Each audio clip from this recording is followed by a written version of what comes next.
రండ్రా.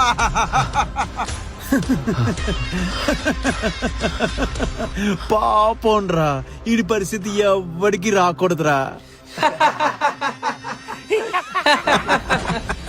ఈయన తీసుకొచ్చింది ఎవడో కూడా ఈయనకి తెలీదురా. ఎవడో చేసిన తప్పుకి పాపం నువ్వు బలైపోతున్నావు కదరా. ఏరా విష్ణు, మా చెల్లిని ప్రేమించావంట కదరా. మరి మీ అన్న దాన్ని చంపుతుంటే నువ్వేం పీకుతున్నావు? ఆడనవసరంగా మా ఫ్యామిలీ జోలికి వెళ్ళాడ్రా.